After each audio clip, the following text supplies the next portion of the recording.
코스피가 많이 떨어지고 있습니다. 지금 3% 정도 하락을 하고 있는데 제가 보는 건 뭐냐면 다른 나라 증시는 안 떨어지고 있어요, 오늘. 한국만 3% 하락을 합니다. 그러면 한국만의 이유가 있다라는 거죠. 이런 식으로 찾아 나가셔야 됩니다. 그냥 단순하게 뭐 다 떨어지는 날인가 보다 그게 아니고 그럼 우리나라 증시가 왜 떨어지느냐 보면은 환율이 막 엄청나게 튀어오르는 건 아니에요. 뭐 1410 몇 원 있는데 그건 나중에 지켜봐야 알겠지만 어쨌든 한국 증시가 떨어지는 거는 제가 봤을 때는 6월 이후로 세 달 동안 한국 증시가 제일 많이 올랐기 때문에 떨어지는 것도 있어요. 그럼 우리 증시가 왜 그동안 많이 올랐느냐? 어떤 정책에 의한 어시스트들 이런 것들이 있었습니다. 그런 것들 때문에 좀 올랐던 것들도 있고 또 하나는 뭐냐면 환율이 1,400원이면 마지노선인 줄 알았죠. 이걸 또 뚫어가지고 1,410원대로 또 올라옵니다. 그 외국인들 입장에서는 이러다가 1,500원까지 가는 거 아니야라는 생각을 할 거예요. 그러면 계속 환율이 올라감으로 인해서 외국인들은 투자에 대한 수익보다는 이제 환에 대한 손실이 더 커질 겁니다. 예를 들어서 주식으로 10%더 먹으면 지금 코스닥 지수가 3,500이었었잖아요. 그전가 3,500 가까이 했으니까 10% 오르면 3,850이에요. 설마 거기까지 가겠나가 지금 이제 의견인데 그러면 코스피가 10%더 이상 가는 거는 쉽지 않을 거라 봤던 거고 근데 환율은 지금 이번에 지금 트럼프가 오피셜로 했죠. 3,500억 달러 선불입니다라고 이제 딱 오피셜 공고를 냈기 때문에 그러면 그 데이터 때문에 이제 환율이 그럼 한국 이거 만약 진짜 처해지면은 진짜 많이 올라가는 거 아니야라는 두려움이 생기죠. 물론 이제 현실적으로 벌어진 건 아니기 때문에 환율은 선반영이라는 건 없습니다. 왜냐면 먼저 누가 이제 빼서 나가는 건 아니니까. 자, 그러면 주식 같은 경우는 먼저 선반영을 하겠죠. 주식을 먼저 팔고 이제 그것들이 이제 그만큼 나가는 만큼 환율로 해서 이제 외국으로 나가게 되는 상황이 될 거고 그래서 환율이 조금 올랐고 지수도 좀 떨어졌고 그럼 나중에 이 추세가 계속된다라 그러면 환율은 계속 올라가고 주식은 계속 셀이 나오는 형태가 될 수 있겠죠. 그러다가 한 1,500원 넘어서나 다시 들어오자 뭐 이런 선택을 할 수도 있을 거고요. 또 하나는 뭐냐면 지금 달러 인덱스의 문제인데 제가 이걸 하나 보여드릴 수 있을 것 같아요. 달러 인덱스 보면은 1년 동안 계속 떨어졌습니다. 이제 환율이 강세를 가야 돼요. 지금 거의 이 정도면은 10% 가까이 지금 달러가 약세가 왔거든요. 그러면 한국의 환율은 어떻게 돼야 되느냐? 내려와야 됩니다. 1320원이었잖아요. 그러면 한 1200원, 10% 빼서 뭐 1190원 요 정도까지 와줘야 되는데 오지 않고 오히려 이게 1410원으로 다시 올라갑니다. 안 맞죠? 달러 인덱스와 저 한국의 원화 환율이 다르게 놀고 있었다. 이제 이런 것들을 좀 볼 필요가 있겠죠. 이런 이유들이 있었고 시가총액 상위주들 보면 죄다 수출주들인데 어쨌든 미국으로 인해서 우리가 지금 무역 수지 흑자를 내고 있는 구조예요. 중국에서 적자를 보고 있고 한 2년 전부터 중국에서는 적자, 미국에서는 엄청난 흑자를 내고 있었고 당연히 관세로 인해서 무역 적자만큼의 어드밴테이지를 가져가겠다 이제 트럼프의 주장이 된 거고 그래서 이제 우리가 가가지고 협상을 하면서 3,500억 달러에 대한 투자 얘기도 했었고 미국에 대한 투자가 이제 9대 1로 배분을 하는 원금을 회수한 다음에 이제 그런 이야기들이 얼추 있는 것 같았어요. 자 그러고 나면은 3,500억을 투자를 해줘야 되는데 할부의 개념이냐 아니면은 보증의 개념이냐 그러니까 실제로 돈이 빠져나가는 게 아니라 만약에 뭐가 있었을 때는 이 보증한 돈에서 빼준다 뭐 이런 형태가 빚보증이죠 이렇게 해주는 거냐 했는데 그 둘 다가 아니고 트럼프가 오피셜로 아예 이야기를 합니다. 그동안은 미국이 썼던 회의록과 한국이 썼던 회의록이 서로 달라서 서로 이제 의견이 계속 안 맞았었던 거거든요. 어제 이제 대통령이 베센트 재무장관 만나서 이야기했던 것들, 근데 그거에서도 서로 이제 어느 정도 입장 차이가 너무 명확해가지고 어려워졌었고, 트럼프는 이제 그러고 났는데 갑자기 3,500억 달러 선불입니다라 딱 질러버리죠. 오피셜로 때려버렸기 때문에 그럼 우리 입장에서는 이거 어떻게? 대통령이 말한 걸 취소를 해줘야 되는데 취소를 안 하면 어떻게 될까요? 그러면 조금 골치 아파질 수도 있습니다.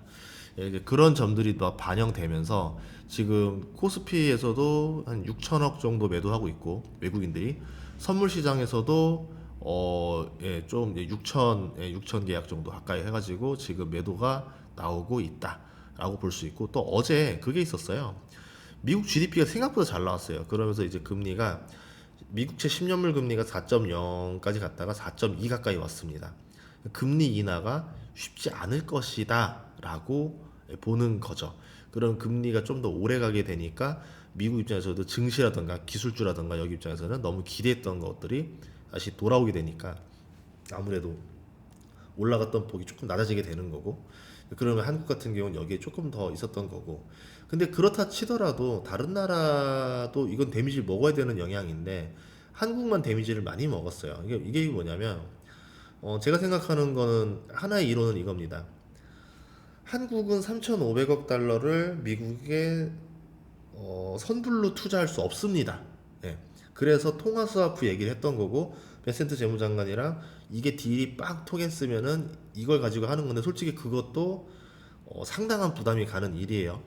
그런데 그것도 입장 차이가 나왔어요. 그런 방법은 뭐겠어요? 관세를 더 올라가는 방식이 있을 건데, 그럼 관세를 올라가게 되면은 우리나라 수출 기업들이 그만큼 불리해지겠죠. 두 가지로 나옵니다. 어떻게 불리해지냐면 가격 경쟁력에 밀려서 수출 물량이 떨어지는 방식. 이게 더 최악이겠죠. 또 하나는 뭐냐면 그럼 국가에서 이걸 보조하기 위해서 그 미란 보고서에 다 나왔던 겁니다. 중국이 만약에 그렇게 되면 중국은 위안화를 절하해가지고 약세를 만들어서 환율로 환차익으로 극복할 거야라고 얘기했던 건데, 한국이 지금 그럴 수 있는 상황이라는 거죠. 15%에서 25%로 올라가게 되면은 환율을 10% 정도는 더 올려야 됩니다. 그럼 1,400원 정도에서 10%더 올리면 1,500원 정도 근처까지는 가야 되지 않겠는가. 그래야 기업들이 이제 좀 발생하는 손해를 이 환율로 어느 정도 메울 수 있는 게 아닌가. 그러면은 이 환율에 대한 내용들이 이해가 갈 겁니다. 아, 이래서 환율이 안 떨어지는 거구나. 미국은 지금 약 달러로 가고 있는데 이게 안 되는 거구나. 거기다가 지금 미국이 또 보시면요, 강달러로 지금 좀 확 돌아왔단 말이에요. 최근에 더 약달러로 갈 줄 알았는데, 그 강달러가 되니까 한국의 환율은 어떻게 될까요? 더 올라가는 거죠. 이런 상황이 된 거죠. 그러다가 이제 우리나라 같은 경우는 이제 좀 정책적인 것들, 뭐 배당 분리과세, 뭐 저피 BR 이런 것들 때문에 코스피는 좀 많이 올라온 상태인데, 실질적으로 지금 이런 관세에 대한 영향은 데미지를 먹을 수 있을 것 같다라 보기 때문에 증시가 이렇게 됐던 것들이 아닌가라 볼 수 있고, 우리나라 코스피 상위주 다 수출주입니다. 근데 수출주 위주로 타격이 더 세요. 보세요. 삼성전자 마이너스 4%, 하이닉스 마이너스 6% 가까이, 엔솔 마이너스 3%, 바이오로직스 2%, 하나 에어로스페이스 1.8, 현대차 1.5, 현대중공업 4.0. 그러니까 많이 좀 올랐던 애들 위주로 차익 실현도 많이 나오고 있죠. 하나오션 3.5, 두산 에너비티 2.2%, 카카오 6%. 뭐 이제 이건 좀 다른 영향이고, 이제 그러 보시면은 현대 일렉트릭 4%, LG화학 3%, 삼성중공업 5.6. 그동안 주도주라 불렸던 것들 위주로 지금 많이 떨어지고 있는 모습들을 보여주고 있습니다. 그래서 이런 것들 좀 반영하셔서 보시면 좋을 것 같고, 주식이라는 게 이게 좋을 때도 있고 나쁠 때도 있어요. 그러니까 조정 줄 때 사자라는 것도 있을 수 있고, 좀 많이 올랐으니까 팔자 할 수 있는데, 항상 생각하는 건 한 박자 빠른 게 차라리 낫더라니까. 뭐 다 떨어지는 거 보고 나서 만약에 이런 생각 들었을 겁니다. 코스피가 고점 연일 갱신하니까, 아 그래 오늘 조정 주는 거 보고 아니면 이틀 정도 하락하는 거 보고 나서 팔자라고 했을 때 너무 아까운 거죠. 아 어제 팔았으면 너무 좋았을 텐데, 베스트였을 텐데 라고 하면서 다시 올라올 수 있으니까 그때 팔자, 뭐 이렇게 생각하시는 분도 있을 거고, 그동안은 이게 장기간 상승하니까 오히려 그런 선택을 하는 게 더 유리했던 거죠. 근데 하락장이 언제 올지 모르겠지만 하락장을 만나긴 만날 겁니다. 주식 하시는 분들은 언젠가는. 그러면 그때는 오히려 역으로 걸려요. 아 이때 조정 줄 때마다 살 때마다 물리는 거예요. 계속 조정 줄 때마다. 이 경험 해보신 분들은 좀 주식 투자 오래되신 분들이고, 나는 조정 때마다 사서 물려본 적이 없는데 라고 하시는 분들은 주식 투자 기간이 한 3년 이내 되시는 분들일 겁니다. 그러니까 그 좀 길게 해보신 분들은 그 무서워서 과감하게 하는 게 좀 잘 안 되는 경우가 많거든요. 그래서 뭐 이런 것들도 한번 좀 염두에 두시면 좋을 것 같다.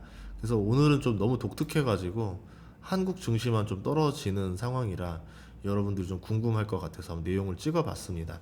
조금 더 데이터들이 나오거나 어떤 이벤트가 벌어지고 나면은 좀 더 명확해질 것 같으니까 그때 한 번 더 올리도록 하겠습니다.